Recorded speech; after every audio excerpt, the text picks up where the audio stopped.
Buenas noches compañeros, licenciado. Nosotros somos el grupo número uno y en el día de hoy les vamos a exponer sobre el riesgo de país y el riesgo reputacional. Bueno, para empezar, para entrar un poquito en contexto, vamos a ver dos definiciones de qué es el riesgo. Según la Real Academia, nos dice que el riesgo es la contingencia o proximidad de un daño. Y Wikipedia nos dice que es la vulnerabilidad ante un potencial perjuicio o daño. Podemos ver que ambos conceptos, ¿verdad? Nos hablan sobre que el riesgo es algo negativo y pues en este caso pues el riesgo estamos expuestos todos y pues el país pues, no es la excepción. También pues podemos ver el riesgo o el término del riesgo financiero. Acá nos dice que un riesgo financiero lo podríamos definir como la probabilidad de que ocurra un evento que tenga consecuencias negativas para una organización o país.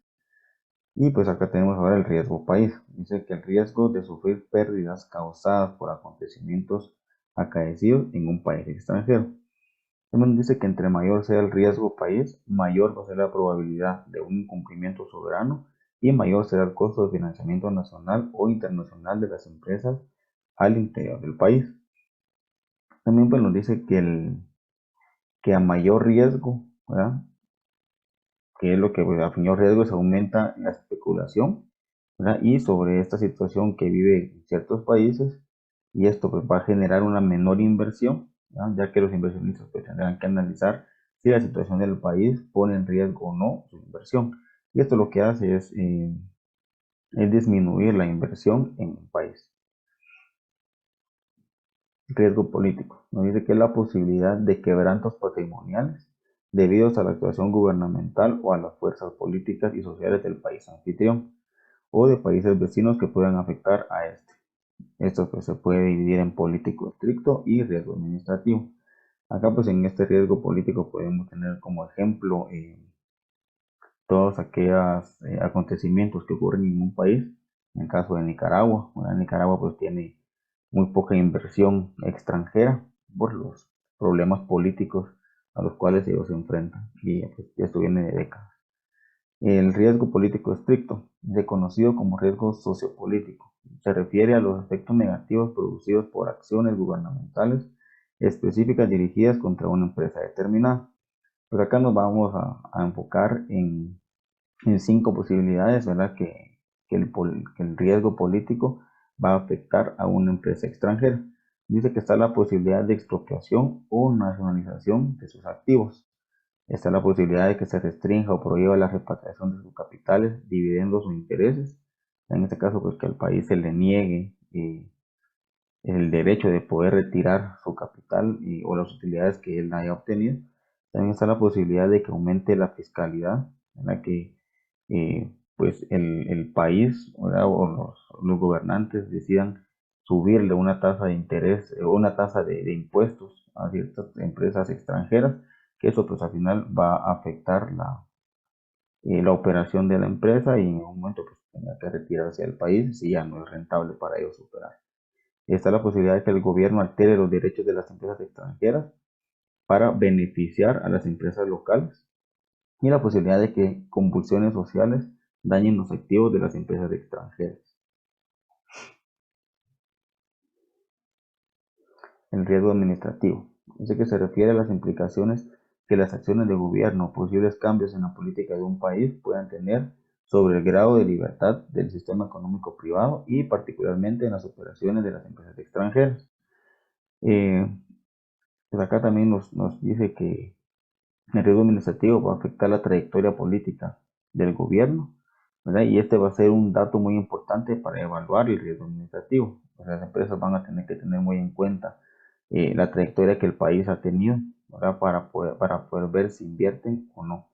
La calidad también de sus servicios públicos. La empresa que quiera invertir tiene que tener cuidado sobre estos servicios, ¿verdad? Y tener muy de cerca si la energía, si las comunicaciones, si la infraestructura son adecuadas para el funcionamiento de su empresa, ¿verdad? Y si eso pues en algún momento no le puede afectar la productividad. Y la inestabilidad social también. Esto es algo que las empresas deben tomar muy en cuenta. Si el país es afectado por por cierta anarquía, ¿verdad? De parte del gobierno o cierta censura hacia la prensa, pues esto también va a afectar la operatividad de la empresa, y es algo que la empresa debe tener muy en cuenta siempre que tenga la intención de invertir en un país. Buenas noches, licenciado y compañeros. Siguiendo con el tema de los riesgos adheridos al riesgo del país, tenemos el riesgo económico financiero y este más que todo hace referencia al grado de incertidumbre sobre los resultados operativos del proyecto de inversión que se lleva a cabo en ese estado. También como a la incertidumbre que está asociada al grado de la dificultad para hacer frente al servicio de la deuda que se contrae para llevar a cabo dicho proyecto debido a las características del país. Este riesgo puede dividirse en dos. El primero es el riesgo económico micro, y este es el que afecta al proyecto de inversión por las características que éste tiene, por ejemplo, el tipo de activo que se trata, etcétera. Y también el riesgo económico macro. El riesgo económico macro va a depender de los elementos estructurales y de la economía de un país. Dentro del riesgo económico macro tenemos variables o características, ¿verdad? Por ejemplo, la primera es la política monetaria. Es cuando hay una elevación de los tipos de interés que va a implicar un aumento de la inversión financiera externa y lo que va a conllevar a acudir a mayores rendimientos. También una política cambiaria, las devaluaciones que provocan una mayor competitividad de las exportaciones y un encarecimiento de las importaciones. La posesión de recursos naturales, la gestión en el país es importante porque es un factor em, en el riesgo del país, siempre que dichos recursos representen una parte importante en el Producto Interno Bruto. También en la política comercial, más que todo se refiere a la gestión del sistema de aranceles aduaneros y las barreras al comercio internacional que intenta favorecer a las exportaciones y frenar las importaciones. Y dentro de otras tenemos las políticas de formación y calificación, así como la política de innovación tecnológica. Otro riesgo que está adherido al riesgo de país es el riesgo de país estricto. Eh, el riesgo de país estricto es el que va a asumir el Estado por el hecho de adquirir activos financieros emitidos por entidades de un Estado extranjero o por conceder préstamos o créditos a residentes en el mismo Estado. Y en concreto se refiere a la posibilidad de que globalmente respecto a dicho estado, pues el cobro de dividendos, los intereses o la deuda se retrase o que no sea posible. Dentro del riesgo estricto de país o país estricto, perdón, tenemos el riesgo soberano. El riesgo soberano es aquel que va a correr el prestamista internacional en cuanto a que el prestatario, el deudor o el garante de la deuda es el Estado y que puede negarse a pago por razones de soberanía. Y el riesgo de transferencia. Y este va a aparecer cuando el deudor o el participante es una entidad privada y que no puede acceder a las divisas necesarias para poder realizar los pagos a que está obligada. Dentro del riesgo de transferencia tenemos afectaciones o qué es lo que va o qué es lo que afecta, ¿verdad? Que exista un riesgo de transferencia. Dentro de estas, pues tenemos que exista un grave desequilibrio de la balanza de pagos, también que hayan catástrofes, perdón, naturales, una devaluación significativa de la paridad de la moneda, falta de cumplimiento de los compromisos de contratos por el gobierno, el impago de deuda externa privada o guerras y revoluciones. Estos son solo algunos ejemplos de las afectaciones que puede tener el riesgo de transferencia. Y dentro del el riesgo soberano, pues hay una valoración de diferentes aspectos. La primera es la situación política. De cada uno les voy a mencionar solo algunos aspectos de lo que se basa cada uno de ellos. La primera, la situación política, perdón, por ejemplo, que existe una estabilidad política, una eficacia del gobierno, fortaleza en las instituciones, etcétera.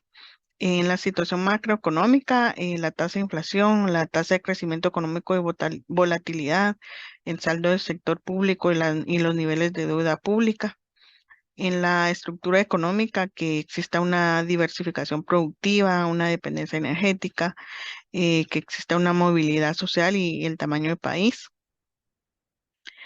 En el sector bancario, también se va a valorar los créditos bancarios de mala calidad, la rentabilidad de la banca, la penetración de la banca extranjera, la tasa de ahorro doméstica, el acceso al crédito bancario, el equilibrio entre otros activos, entre activos y pasivos. En el sector externo, el saldo de las balanzas comerciales y corrientes, el régimen del tipo de cambio, el nivel de la inversión extranjera. Y también existen indicadores de mercado.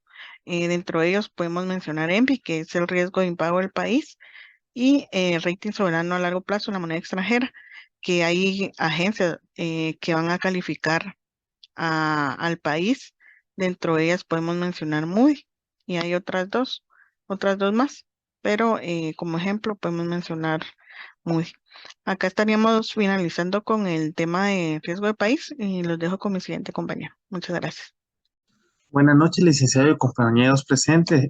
Prosiguiendo con la exposición, yo les voy a hablar sobre el riesgo reputacional, en el cual el riesgo es la posibilidad de la pérdida en que incurre una entidad por desprestigio, mala imagen, publicidad negativa, cierta o no, respecto a la institución y sus prácticas de negocio, que cause pérdida de clientes, disminución de ingresos o procesos judiciales.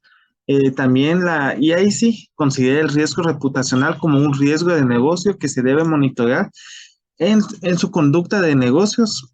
En Solvencia 2, categoría de desvinculación de riesgos operacional, dentro del cual nos menciona que la conducta de negocio corresponde hacia un ejemplo claro de esta conducta. Me gustaría comentarles que las compañías de seguros, ellos brindan un servicio que el tiempo del seguro es de un año, en el cual nos indica que la conducta de negocio requiere que la conducta de negocio para garantizar que los asegurados sean tratados justamente, tanto como al momento que se realizó el contrato de la póliza de seguro, mientras que se mantenga la vigencia del seguro hasta su finalización.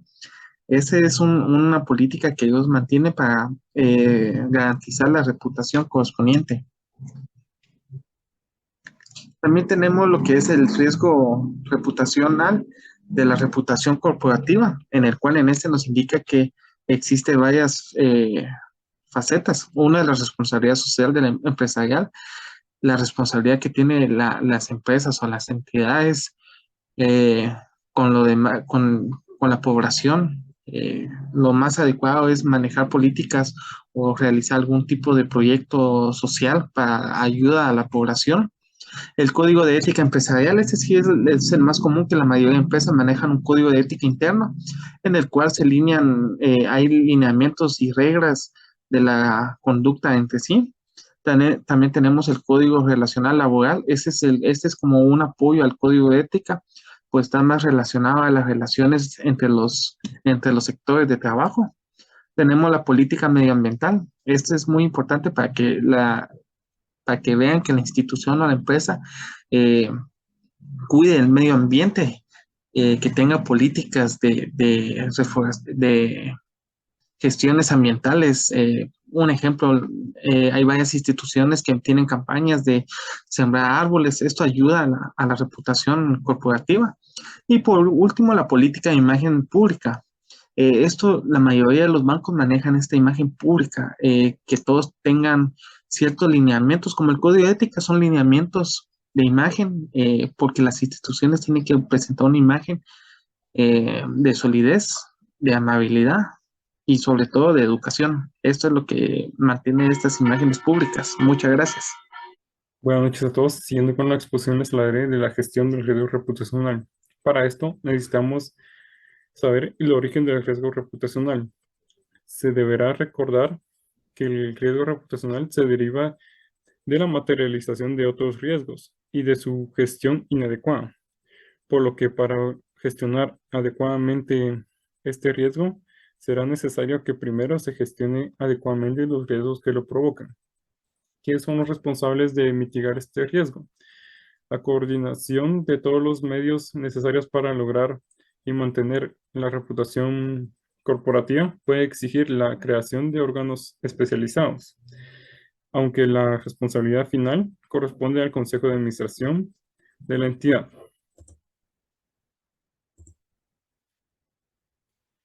Para gestionar el riesgo de reputacional, tenemos 4 factores: responsabilidad, organización de consejo, política y procedimientos y capacidad.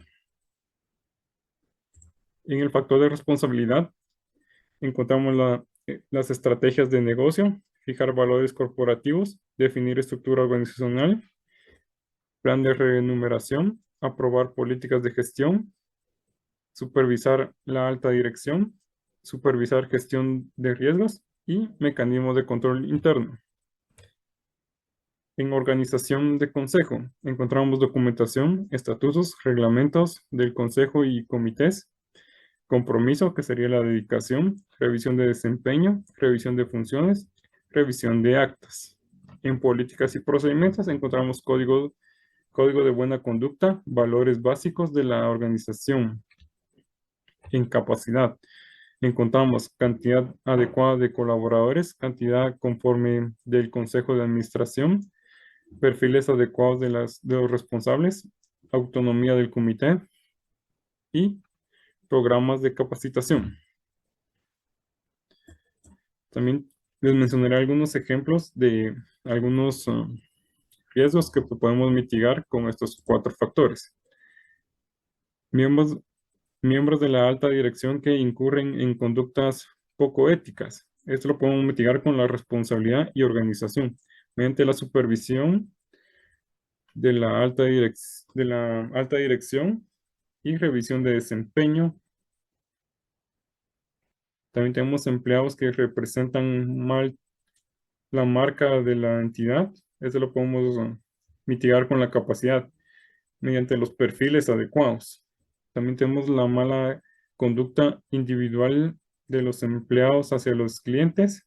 Esto lo podemos mitigar con políticas y procedimientos, con los códigos de conducta y los valores de la organización. También tenemos no cumplir con las regulaciones como las leyes nacionales, locales o las regulaciones de la industria, ¿verdad? Esto lo podemos mitigar con la capacidad, con perfiles adecuados para las responsabilidades.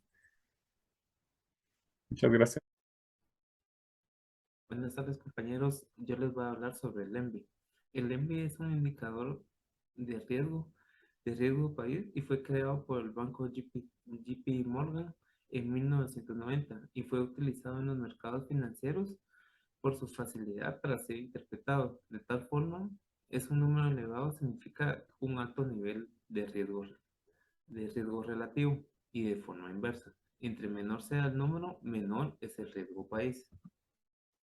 Existen variaciones del ENVI, por ejemplo, ENVI Global, ENVI Plus, ENVI Global Credit, entre otros. Y lo que habla del ENVI Global es uno de los índices más recientes elaborado sobre un proceso de selección de países e instrumentos menos estrictos, digámoslo así, que, que los últimos que han utilizado para los criterios de liquidez. Esto se crea para satisfacer demandas del mercado de índices que recogen una cantidad importante de instrumentos considerados entre los indicadores, debido a sus características de liquidez. El número de emisiones soberantes de economías emergentes ha aumentado significativamente, y aunque el tamaño de las emisiones casi siempre satisface el mínimo necesario para entrar al ENVI Plus. Entonces aquí entramos, que es el ENVI Plus. Pues este fue introducido en 1995, perdón, y es el índice más representativo para México. Está compuesto por 109 instrumentos de 19 países diferentes, y en lo que no tiene únicamente el bono brandy o bonos de características similares a estos. En estos podemos encontrar como los países de Ecuador, Egipto, Malasia, Marruecos, México, etc. ¿Cómo se calcula el ENVI? El ENVI nos dice que es la tasa de interés del bono país de análisis menos la tasa de interés del bono de Estados Unidos y el resultado por 100. El ENVI en Guatemala nos dice que el indicador de bonos de mercado, ENVI, por sus siglas en inglés, está ubicado a 271 puntos básicos al 31 de diciembre de 2021, lo que sigue brindando una excelente posición confiable y competitiva en el mercado de bonos. Si nos damos cuenta en la imagen de abajo, pues Guatemala está en una posición bastante favorable. Como nos decía al principio, si el número entre más bajos está, menor es el riesgo de país. Muchas gracias, compañeros. Muchas gracias, licenciado. Esta fue nuestra exposición del día de hoy. Buen día.